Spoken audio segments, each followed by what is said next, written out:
போன மாதம் மழை பெய்யாது, அடுத்த மாசம் மழை பெய்யலப்பா அப்படின்னு. என்னடா வளர்ற, நான் பேசின தமிழ்ல இலக்கண பிழை இருந்தது. ஒரு மெயிலுக்கு ரிப்ளை பண்ணணும், ஒரு வாட்ஸ்அப் மெசேஜ் வந்து டிராப் பண்ணணும், ஒரு சோஷியல் மீடியால ஒரு போஸ்ட் போடணும், ஒரு போஸ்ட் கமெண்ட் போடணும். இதை கத்துக்கிறது ரொம்ப கஷ்டமா? இல்லவே இல்லை. Today Saturday, oil bath, curd rice, your lecture, sleeping அப்படின்னா கிளாஸே எல்லாரும் விழுந்து விழுந்து விழுந்து சிரிச்சாங்க. அவன் இங்கிலீஷ்ல பேசிட்டான், ஆனா என்ன இல்ல அதுல சென்டென்ஸா அவர் அந்த பையனோட ஃபார்ம் பண்ண முடியல.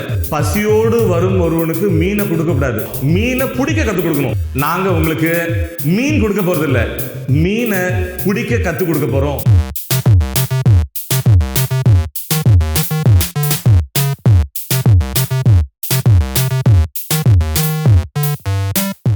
வணக்கம், வெல்கம் டு samispokenenglish.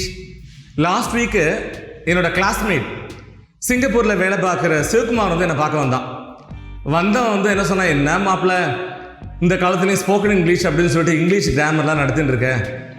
இங்கிலீஷ் கிராமர்லாம் தேவையில்லை மாப்பிள்ள, ஸ்போக்கன் இங்கிலீஷ்னா தானாக பேச வந்துடும் அப்படின்னா. நான் எதுவுமே சொல்லலை. அப்புறம் 2 பேரும் கேஷுவலாக பேசிட்டு இருந்தோம். அப்புறம் அவன் கேட்டான், ஊரில் என்னப்பா விசேஷம் அப்படின்னு கேட்டான். உடனே நான் அவன்கிட்ட சொன்னேன், போன மாதம் மழை பெய்யாது, அடுத்த மாதம் மழை பெய்யலப்பா அப்படின்னு. உடனே அவன் என்ன ஒரு மாதிரி குறுகுறுன்னு பார்த்தா சிரிச்சான். என்னடா வளர்ற அப்படின்னு கேட்டான். உடனே நான் அவன்கிட்ட கேட்டேன், இப்போ நான் அவனுக்கு பேசுனது புரியலையோன்னோ? ஏன், நான் பேசின தமிழில் இலக்கண பிழை இருந்தது.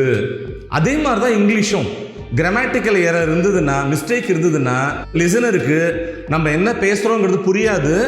இன்னும் சொல்லப்போனால் நம்ம எதாவது பிளண்டர் பண்ணோன்னா நம்மளை பார்த்து சிரிக்கவும் செய்வாங்க.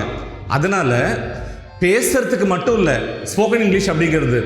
ஒரு கிராமட்டிக்கல் மிஸ்டேக் இல்லாமல் ஒரு மெயிலுக்கு ரிப்ளை பண்ணணும், ஒரு வாட்ஸ்அப் மெசேஜ் வந்து டிராப் பண்ணணும், ஒரு சோஷியல் மீடியாவில் ஒரு போஸ்ட் போடணும், ஒரு போஸ்ட் கமெண்ட் போடணும்.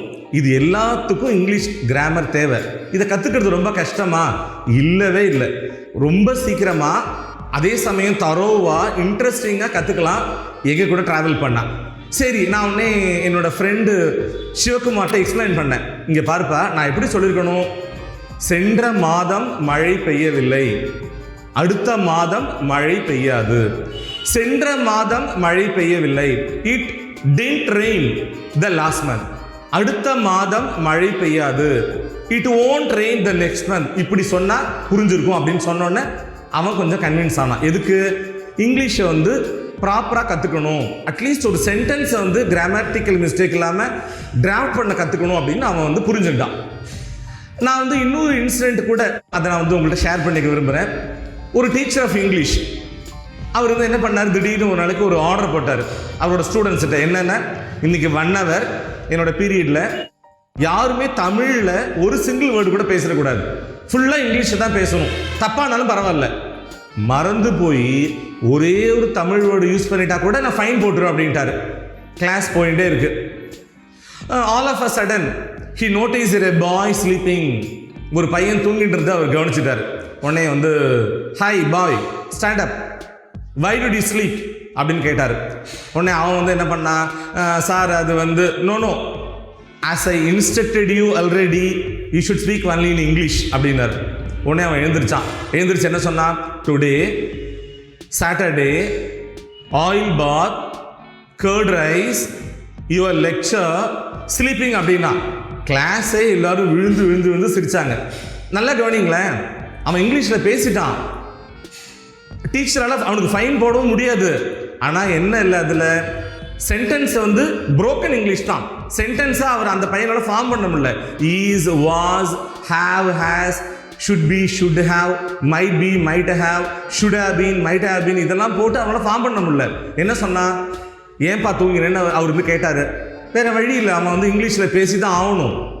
தமிழில் பேசினா டீச்சர் ஃபைன் போட்டுருவார். என்ன சொன்னா, டுடே இன்னைக்கு, சாட்டர்டே சனிக்கிழமை, ஆயில் பாத் எண்ணெய் தேய்ச்சி குளித்தேன், கர்ட் ரைஸ் தயிர் சாதம் சாப்பிட்டேன், யுவர் லெக்சர் நீங்கள் பேசுறது இப்படி இருக்கு, ஸ்லீப்பிங் அப்படின்ட்டான். முடிஞ்சு போயிட்டுதா. இன்னும் ஒரே ஒரு இன்சிடென்ட்டை பார்த்துட்டு நம்ம இந்த லெசனை ஃபினிஷ் பண்ணிடலாம். நம்ம வந்து 7th-லேருந்து 10th படித்த வரைக்கும் இங்கிலீஷ் எக்ஸாம் போகும்போது ஜாலியாக போவோம். ஏன், மினிமம் 10 மார்க்ஸ் வந்து நம்ம பாக்கெட்டில். ஏன் தெரியுமா? Leave letter. எது என்ன ஆனாலும் சரி மினிமம் 10 மார்க் வந்துடும். என்ன எழுதுவோம்? ஐ எம்னு ஸ்டார்ட் பண்ண உடனே நம்ம எல்லாருக்கும் சப்கான்ஷியஸ் மைண்ட்லேருந்து என்ன வந்துடுறது? சஃபரிங் ஃப்ரம் ஃபீவர் வந்துடுறது. சரி, அதே மாதிரி தான் நம்ம கணேஷ் என்ன பண்ணார்? ஒரு லீவ் லெட்டர் எழுதி அவங்க கிளாஸ் டீச்சர் கொடுத்தாரு. கிளாஸ் டீச்சர் லீவ் லெட்டர் படித்து பார்த்தார். என்ன போட்டிருக்கு? As I am suffering from fever I humbly request you sir to grant me leave for 5 டேஸ்ன்னு போட்டிருந்தது. உன்னை டீச்சர் வந்து கணேஷை கூப்பிட்டு கேட்டார், ஏன்பா எதுக்குப்பா உனக்கு லீவ் வேணும்? உடனே அவன் சொன்னான், சார் அக்கா கல்யாணம் சார் அப்படின்னு. அதான் லீவ் லெட்டர் எழுதி கொடுத்துருக்கேன் சார் அப்படின்னு. லீவ் லெட்டர் நல்லா படிச்சுப்பாரு. அதில் வந்து சஃபரிங் ஃப்ரம் ஃபீவர் தானே போட்டிருக்கு, அக்கா கல்யாணம் எங்கே போட்டிருக்கு? உனக்கு அக்கா கல்யாணம், அதுக்காகத்தான் உனக்கு 5 டேஸ் லீவ் வேணும். அதை லீவ் லெட்டர் எழுதி கொண்டா. நம்ம கணேஷ் என்ன பண்ணார்? நேராக சுரேஷ்ட போனார். சுரேஷ் அதை படித்து பார்த்தார். As I am suffering from fever, I request you to grant me leave for 5 days அப்படின்னு போட்டிருக்கு. சுரேஷ் என்ன பண்ணாரு? ஃபீவர்னு போடக்கூடாது, அக்காவுக்கு கல்யாணம் தானே போடணும். ரொம்ப சிம்பிள், ஃபீவரை தூக்கு, சிஸ்டர்ஸ் மேரேஜ் அந்த இடத்துல இன்சர்ட் பண்ணு அப்படின்னாரு. உடனே என்ன ஆயிடுது? Respected sir, as I am suffering from my sister's marriage, I request you to grant me leave for 5 days only அப்படின்னு போட்டிருந்தது. என்ன ஆயிடுது? என் சகோதரியின் திருமணத்தால் நான் அவதிப்பட்டு கொண்டிருப்பதால் எனக்கு 5 நாட்கள் மட்டும் விடுமுறை தரும்படி பணிவுடன் கேட்டுக்கொள்கிறேன் அப்படின்னு ஆயிடுது. இதெல்லாம் என்ன அப்படின்னு கேட்டிங்கன்னா, ஃபர்ஸ்ட் அண்ட் ஃபார்மோஸ்ட் திங், நடக்க கற்றுக்கணும், அப்புறம் ஓட கற்றுக்கணும், அப்புறம் பறக்க கற்றுக்கணும். முதல்ல என்ன பண்ணுங்க? ஒரு இங்கிலீஷில் ஒரு சென்டென்ஸை கிராமட்டிக்கல் மிஸ்டேக் இல்லாமல் ஃபார்ம் பண்ண லேர்ன் பண்ணிக்குவோம். அதுதான் இப்போ நம்ம பண்ண போகிறோம் வரப்போகிற பாடங்களில், அதுதான் பண்ண போகிறோம். ஸோ ஒரு சின்ன சென்டென்ஸை கொஞ்சம் கிராமட்டிக்கல் மிஸ்டேக் இல்லாமல் ஃபார்ம் பண்ண கற்றுக்குவோம். அப்படி பண்ணலைன்னா இந்த மாதிரி எம்ப்ராசிங் மிஸ்டேக்ஸை நம்ம கமிட் பண்ணுற மாதிரி ஆகிடும். அதாவது பசியோடு வரும் ஒருவனுக்கு மீனை கொடுக்கக்கூடாது. அவன் என்ன பண்ணுவான்? மீனை வாங்கி சமைக்கும், மறுநாள் அவனுக்கு பசிக்கும், திருப்பி நம்மள்ட்ட வந்து நிற்பான். பசியோடு வரும் ஒருவனுக்கு மீனை கொடுக்கப்படாது. என்ன பண்ணணும்? மீனை பிடிக்க கற்றுக் கொடுக்கணும். மீனை பிடிக்க கற்றுக் கொடுத்துட்டா அவன் போய் மீனை பிடிச்சி சமைச்சு சாப்பிட்டுட்டு அவனுக்கும் பசி ஆறிடும். அந்த மீனை விற்று பணக்காரனா கூட போயிடுவான். ஸோ நீங்கள் எல்லாரும் பசியோடு இருக்கீங்க, நாங்கள் உங்களுக்கு மீன் கொடுக்க போகிறதில்ல, மீனை பிடிக்க கற்றுக் கொடுக்க போகிறோம். ஓகேவா? அடுத்த பாடத்தில் சந்திப்போம். டில் தென் பை.